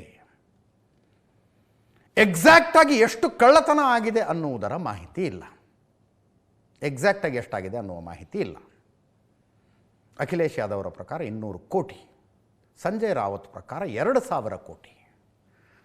ಆ ಪಾಂಡೆ ಅಂತ ಯಾರೋ ಲೋಕಲ್ SP ಲೀಡರ್ ಒಬ್ಬರು ಕಂಪ್ಲೇಂಟ್ ಮಾಡಿದ್ದು, ಬಿಗಿನಿಂಗಲ್ಲಿ ಕಂಪ್ಲೇಂಟ್ ಅಂದರೆ ಹೇಳಿಕೆ ಕೊಟ್ಟಿದ್ದು 5 ಕೋಟಿಯಿಂದ 7.5 ಕೋಟಿ. ಎಕ್ಸಾಕ್ಟಾಗಿ ಎಷ್ಟು ಅಂತ ಗೊತ್ತಿಲ್ಲ. 79,85,000 ರೂಪಾಯಿಗಳನ್ನು ಇಲ್ಲಿ ತನಕ ವಶಕ್ಕೆ ಪಡೆಯಲಾಗಿದೆ. ಈ 8 ಜನ ಏನು ಅರೆಸ್ಟ್ ಆಗಿದಾರಲ್ಲ, ಇವರ ಸಂಬಳಕ್ಕೂ ಇವ್ರ ಹತ್ರ ಇರೋ ಆಸ್ತಿಗೂ ಒಂದಕ್ಕೊಂದು ಸಂಬಂಧನೇ ಇಲ್ಲ. 20, 25, 30 ಸಾವಿರ ಸಂಬಳ ತಗೊಳ್ಳೋರೆಲ್ಲ ಕೋಟಿಗಟ್ಟಲೆ ಫಾರ್ಮ್ ಹೌಸ್ ಕಟ್ಟಿಸ್ಕೊಂಡಿದ್ದಾರೆ. ಅಲ್ಲಿಗೆ ಕಳ್ಳತನವಾಗಿರುವ ದುಡ್ಡು ಕೋಟಿಗಳ ಲೆಕ್ಕದಲ್ಲಿ ಇದೆ ಅಂತ ಅರ್ಥ. ಅವರ ಅಷ್ಟು ಸಂಬಳಕ್ಕೆ ಎಷ್ಟು ಆಸ್ತಿ ಇರಬೇಕಾಗಿತ್ತಲ್ಲ, ಅದರ 50ರಿಂದ 100 ಪಟ್ಟು ಹೆಚ್ಚು ಆಸ್ತಿ ಇದೆಯಂತೆ. 50ರಿಂದ 100 ಪಟ್ಟು. ಈ ಮಧ್ಯೆ ರಾಮ ಮಂದಿರ ಟ್ರಸ್ಟ್ನ ಕಾರ್ಯದರ್ಶಿ ಚಂಪತ್ ರಾಯ್ ಅವರ ಹೇಳಿಕೆಯನ್ನು ದಾಖಲಿಸಿಕೊಳ್ಳಲಾಗಿದೆ. ರಾಮ ಮಂದಿರದ ಆವರಣದಲ್ಲೇ SIT ಅವ್ರಿಗೊಂದು ಕಚೇರಿ ಕೊಟ್ಟಿದ್ದಾರೆ, ಆಫೀಸ್ ಕೊಟ್ಟಿದ್ದಾರೆ. ಅಲ್ಲಿಗೆ ಹೋಗಿ ಚಂಪತ್ ರಾಯ್ ಅವರು ಹೇಳಿಕೆಯನ್ನು ಕೊಟ್ಟಿದ್ದಾರೆ. ಇನ್ನೊಬ್ಬ ಟ್ರಸ್ಟಿ ಅನಿಲ್ ಮಿಶ್ರಾ ಮತ್ತು ಕನ್ನಡಿಗರಾದ ಗೋಪಾಲ್ ನಾಗರಕಟ್ಟೆ ಅವರ ಹೇಳಿಕೆಯು ದಾಖಲಾಗಬಹುದು. ಅನಿಲ್ ಮಿಶ್ರಾ ಮತ್ತು ಗೋಪಾಲ್ ನಾಗರಕಟ್ಟೆ ಅವರದು. ಅನಿಲ್ ಮಿಶ್ರಾ ಹತ್ತಿರದ ಸಂಬಂಧಿ ಮತ್ತು 3 ಜನ ಸಂಬಂಧಿಕರು. ಈ 8 ಅರೆಸ್ಟ್ ಏನಾಗಿದ್ದಾವಲ್ಲ ಅವ್ರ ಪೈಕಿ ಅನಿಲ್ ಮಿಶ್ರಾ ಅವರ 3 ಜನ ಸಂಬಂಧಿಕರಿದ್ದಾರೆ. ಇಡೀ ಪ್ರಕರಣದಲ್ಲಿ ಗಟ್ಟಿಯಾಗಿ ಕೇಳಿ ಬರ್ತಾ ಇರುವ ಹೆಸರು ಚಂಪಕ್ ರಾಯ್ ಅವರ ಕಾರ್ ಡ್ರೈವರ್ದು, ಟೀನು ಯಾದವ್ ಅಲಿಯಾಸ್ ರಾಮಶಂಕರ್ ಅಲಿಯಾಸ್ ಟೀನು ಯಾದವ್. ಹೆಚ್ಚು ಕಡಿಮೆ ಅಷ್ಟು ಜವಾಬ್ದಾರಿ, ಹುಂಡಿ ಎಣಿಕೆ ಅಷ್ಟು ಜವಾಬ್ದಾರಿ ಆತನ ಮೇಲಿತ್ತಂತೆ. ಚಂಪತ್ ರಾಯ್ ಅವರ ಮೇಲಿನ ಆರೋಪ ಏನು? ನಿರ್ಲಕ್ಷ್ಯ ಮಾಡಿದ್ರವರು. ಹುಂಡಿ ಕಳ್ಳತನ ಆಗ್ತಾ ಇದೆ ಅನ್ನುವ ಮಾಹಿತಿ ಗೊತ್ತಾದ ನಂತರವೂ ತಕ್ಷಣ ಪೊಲೀಸ್ ಕಂಪ್ಲೇಂಟ್ ಕೊಟ್ಟು ಅರೆಸ್ಟ್ ಮಾಡಿಸಬೇಕಾಗಿತ್ತು. ಅವರು ನಿರ್ಲಕ್ಷ್ಯ ಮಾಡಿದ್ರು ಅನ್ನೋದು ಅವರ ಮೇಲಿನ ಆರೋಪ.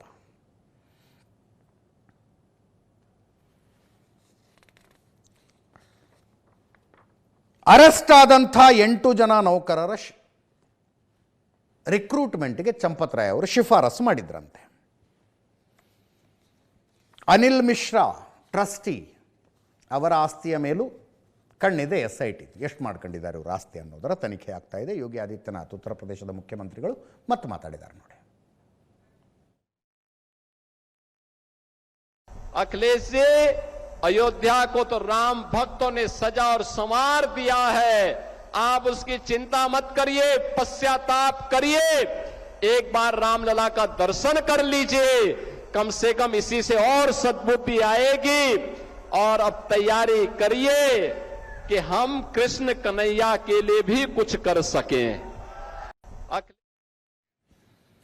ಅಯೋಧ್ಯೆಯ ವಕೀಲರೆಲ್ಲ ಸೇರಿ ಒಂದು ನಿರ್ಧಾರ ತಗೊಂಡಿದ್ದಾರೆ. ಈ 8 ಜನ ಏನು ಅರೆಸ್ಟ್ ಆಗಿದ್ದಾರಲ್ಲ ಅವರ ಪರವಾಗಿ ಯಾವ ವಕೀಲನೂ ವಕಾಲತ್ತು ಹಾಕಂಗಿಲ್ಲ. ವಕಾಲತ್ತು ಹಾಕಿದರೆ ವಕಾಲತ್ತು ಹಾಕಿದ ವಕೀಲನಿಗೆ 5 ಲಕ್ಷ ರೂಪಾಯಿ ದಂಡ ಅಂತ. ವಕೀಲರು ಇಂಥ ನಿರ್ಧಾರಗಳನ್ನು ತೆಗೆದುಕೊಳ್ತಾರೆ.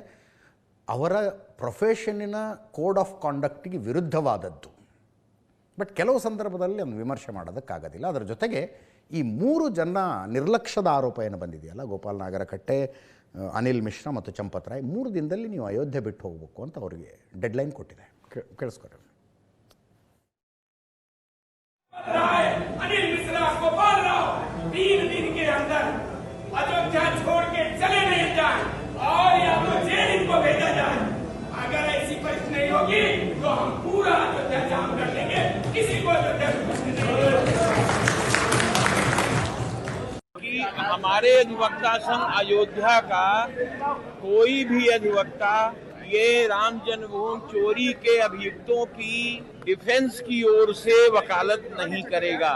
वकालत करने के वकालतनामा दाखिल करने, अब चूंकि भीड़ है तो इसीलिए ले रहे हैं, वकालतनामा दाखिल करने पर प्रत्येक नाम पर प्रमोशन स्वरूप अधिवक्ता संघ को वो 5 लाख रुपए प्रत्येक नाम से वो जमा करेगा। ಸುಪ್ರೀಂ ಕೋರ್ಟಿಗೆ ಒಂದು PIL ಸಲ್ಲಿಕೆ ಆಗಿತ್ತು. ಸುಪ್ರೀಂ ಕೋರ್ಟಿನ ಉಸ್ತುವಾರಿಯಲ್ಲಿ SIT ತನಿಖೆ ಆಗಬೇಕು, ಈ ಅರ್ಜಿಯನ್ನು ಇಮ್ಮಿಡಿಯೇಟ್ ಆಗಿ ವಿಚಾರಣೆಗೆ ಕೈಗೆತ್ತಿಕೊಳ್ಳಿ ಅಂತ ಸುಪ್ರೀಂ ಕೋರ್ಟ್ ಇಮ್ಮಿಡಿಯೇಟಾಗಿ ಏನಿದೆ ವಿಚಾರಣೆಗೆ ಕೈಗೆತ್ತಿಕೊಳ್ಳೋದು, ವೆಕೇಷನ್ ಮುಗಿಲಿ ಆಮೇಲೆ ನೋಡೋಣ ಅಂತ ಹೇಳಿದೆ. ನನ್ನ ವೈಯಕ್ತಿಕ ಅಭಿಪ್ರಾಯ ಇಮಿಡಿಯೇಟಾಗಿ ಕೈಗೆತ್ತಿಕೊಳ್ಳಬೇಕಾಗಿತ್ತು. ಇದು ಕೋಟ್ಯಂತರ ಜನರ ಆಸ್ಥೆಯ ಪ್ರಶ್ನೆ. ಸುಪ್ರೀಂ ಕೋರ್ಟ್ನವ್ರು ಇಮಿಡಿಯೇಟಾಗಿ ಪ್ರಕರಣದ ವಿಚಾರಣೆಯನ್ನು ಕೈಗೆತ್ತಿಕೊಂಡು ಜಡ್ಜ್ಮೆಂಟ್ ಹಿಂಗೆ ಬರಬೇಕು ಅಂತ ನಾವು ಹೇಳಬಾರ್ದು. ಆದರೂ ಸುಪ್ರೀಂ ಕೋರ್ಟಿನ ಮೇಲುಸ್ತುವಾರಿಯಲ್ಲೇ SIT ತನಿಖೆ ಅಂತ ಹೇಳಿದರೆ ನಮ್ಮಂಥವ್ರಿಗೆ ಸಂತೋಷ ಆಗುತ್ತೆ, ರಾಮಭಕ್ತರಿಗೆ ಸಂತೋಷ ಆಗುತ್ತೆ. ಈ ಮಧ್ಯೆ ಇಕ್ಬಾಲ್ ಅನ್ಸಾರಿ, ಬಾಬ್ರಿ ಮಸೀದಿಯ ಪರ ಹೋರಾಟಗಾರ, ಅಯೋಧ್ಯೆಯಲ್ಲೇ ಇರ್ತಾರೆ ಅವರು, ರಾಮ ಮಂದಿರದಿಂದ ವಾಕೆಬಲ್ ಡಿಸ್ಟೆನ್ಸ್ನಲ್ಲಿ ಅವ್ರ ಮನೆ ಇದೆ. ನಾನು ಹೋದಾಗ ಅವ್ರನ್ನ ಇಂಟರ್ವ್ಯೂನು ಮಾಡಿದ್ದೆ. ಅವ್ರು ಹೇಳಿದ್ದಾರೆ, ಬೇಜಾರಾಯ್ತು ಈ ಸುದ್ದಿ ಕೇಳಿ, ಡೋಂಟ್ ವರಿ, ಯೋಗಿ ಆದಿತ್ಯನಾಥ್ ಇದ್ದಾರೆ, ಎಲ್ಲ ಸರಿ ಮಾಡ್ತಾರೆ ಅವರು, ಯಾರನ್ನೂ ಬಿಡೋದಿಲ್ಲ ಅಂತ. ಇದರೊಂದಿಗೆ ಇವತ್ತಿನ ನ್ಯೂಸ್ ಅವರ್ ಮುಗಿಸ್ತಾ ಇದ್ದೀವಿ. ನೇರ ದಿಟ್ಟ ನಿರಂತರ ಸುದ್ದಿಗಾಗಿ ನೋಡ್ತಾ ಇರಿ ಏಷ್ಯಾನೆಟ್ ಸುವರ್ಣ ನ್ಯೂಸ್.